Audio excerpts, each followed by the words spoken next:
ഭാർഗവിക്കുട്ടി, ഇതാ കസേരയിലിരിക്കൂ. സംഗീതം ഇഷ്ടമാണല്ലോ, ഇതാ കേട്ടോളൂ. എനിക്ക് ഭാർഗവിക്കുട്ടിയോട് ഒരുപാട് വർത്തമാനം പറയാനുണ്ട്.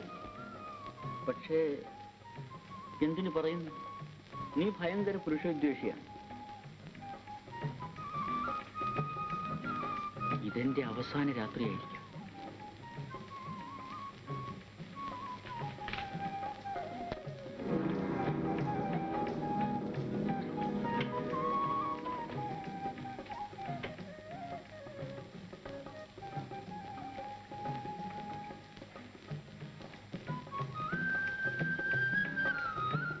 ഏതായാലും നീ എന്നെ ഇന്ന് കൊല്ലും. ശരി, നീ ഒരു പുരുഷനെ സ്നേഹിച്ചു, നിന്റെ സർവസ്വവുമായി സ്നേഹിച്ചു. അയാൾ നിന്നെ വഞ്ചിച്ചു. ആ ചിതിലൂടെ ഭയങ്കര വിദ്വേഷത്തോടെ മറ്റു പുരുഷന്മാരെ നോക്കുന്നത് ശരിയാണോ ഭാർഗവിക്കുട്ടി? കുറെ കാലം കൂടി നീ ജീവിച്ചിരുന്നെങ്കിൽ നിന്റെ ധാരണ തെറ്റാണെന്ന് അനുഭവപ്പെടുമായിരുന്നു. ഭാർഗവിക്കുട്ടി, എന്റെ ദേവി, എന്റെ ഈശ്വരി എന്ന് വിളിച്ച് ആരാധിക്കാൻ ആളുണ്ടാകുമായിരുന്നു. ഇനിയിപ്പോൾ നിന്നെ സംബന്ധിച്ചിടത്തോളം ചരിത്രം ആവർത്തിക്കപ്പെടുകയില്ല. ജീവിതത്തിലെ നിമിഷങ്ങൾ ഓരോന്നായി നീങ്ങിക്കൊണ്ടിരിക്കുകയാണ്. ഓരോ ഹൃദയത്തിലുമുണ്ട് ശവകുടീരം, ഓരോ ഹൃദയത്തിലുമുണ്ട് ശ്മശാനം. പ്രേമത്തിന്റെ ശവകുടീരം, പ്രേമത്തിന്റെ ശ്മശാനം.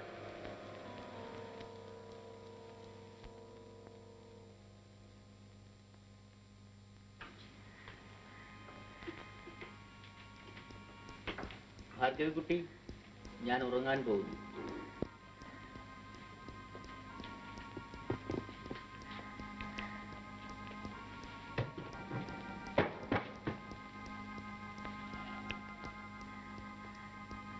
ഒരുപക്ഷെ ഈ ഉറക്കത്തിൽ നിന്നും ഞാൻ ഒരിക്കലും ഉണർന്നില്ലെന്ന് വരാം.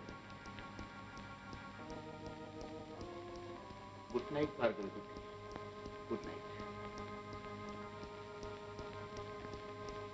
ലോകാലോകങ്ങളുടെ സൃഷ്ടാവേ,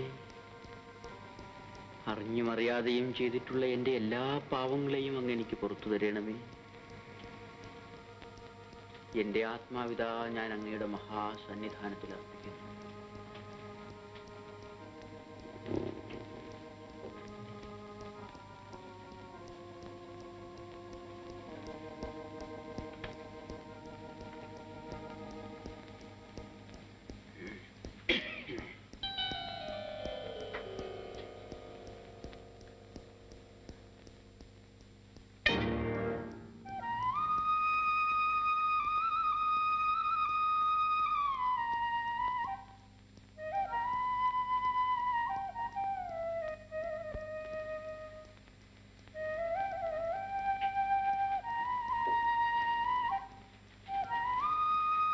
good morning Bhargavikutty, good morning.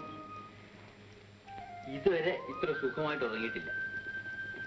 എന്റെ ഒരു പ്രിയ സുഹൃത്ത് കിടക്കയ്ക്കരിയിലിരുന്ന് വീശിക്കൊണ്ടിരുന്ന പോലെ.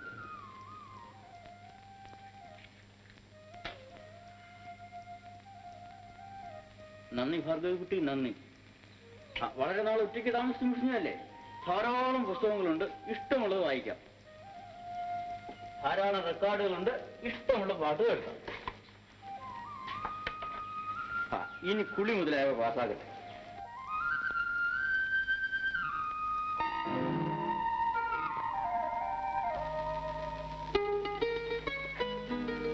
ഭാർഗവിക്കുട്ടി, ഞാനിത് റിപ്പയർ ചെയ്തു. ഭാർഗവിക്കുട്ടിക്ക് സൈക്കിൾ അറിയാം. ഞാൻ പകലിത് മുറ്റത്ത് വെച്ചിരിക്കും. ഇഷ്ടമുള്ളപ്പോ കയറിക്കൊള്ളു. പക്ഷേ ഗേറ്റ് കിടന്ന് റോഡിൽ പോകരുത്.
എം എൻ സാർ ഇവിടെ ഇരിപ്പുണ്ടായിരുന്നു.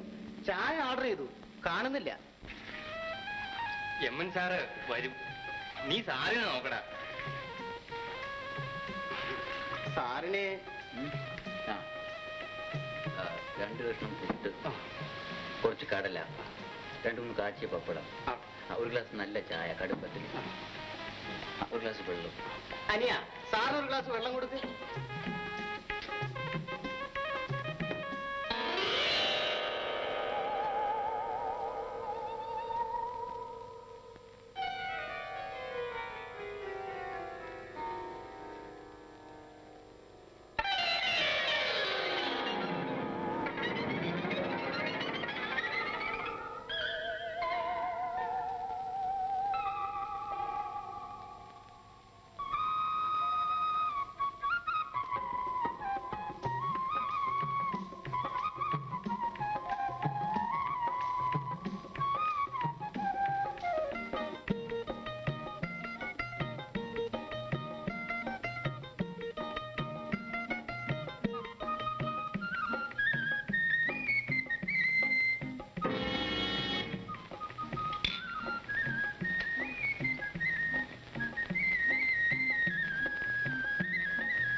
ഭാർഗവി നിലയത്തിൽ കഴിഞ്ഞ രാത്രി എന്തുണ്ടായി സാർ? എന്തുണ്ടാകാൻ, സുഖമായിട്ട് കിടന്നുറങ്ങി. അതൊരു അത്ഭുതമാണ് സാർ. അവിടെ ഒരു പിശാചുണ്ട്. അവൾ അവിടെ ആരെയും താമസിപ്പിച്ചിട്ടില്ല. ആളുകളുടെ നുണയാണ്. നുണയൊന്നുമല്ല സാർ, എനിക്ക് നല്ലതുപോലെ അറിയാം. കഴിഞ്ഞ വർഷം എം എൻ സാറിന്റെ സഹോദരിയും ഭർത്താവും അവിടെ താമസിക്കാൻ ഉറപ്പിച്ചു. ഒരു രാത്രി മുഴുവനും അവർക്കവിടെ കഴിച്ചു കൂട്ടാൻ കഴിഞ്ഞില്ല. ആരാണ് ഈ എം എ? ഭാർഗവി നിലയത്തിലെ കിണറ്റിൽ ചാടിച്ചത്ത ഭാർഗവി പെണ്ണ്, അതായത് ഇപ്പൊ അവിടെയുള്ള ആ പിശാച്. അതിന്റെ അമ്മാവന്റെ മകനാ എം എൻ. എം എൻ സാറിന് ആ പെണ്ണിനെ കല്യാണം കഴിക്കണമെന്നുണ്ടായിരുന്നു.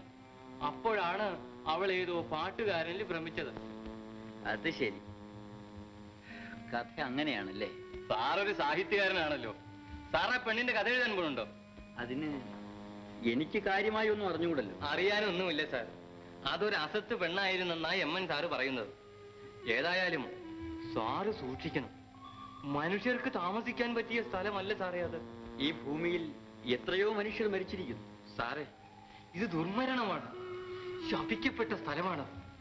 ആ പറമ്പിലോ മുറ്റത്തോ നടക്കുമ്പം കാല് തട്ടി വീഴും, തലയിൽ ഓട് വന്ന് വീഴും.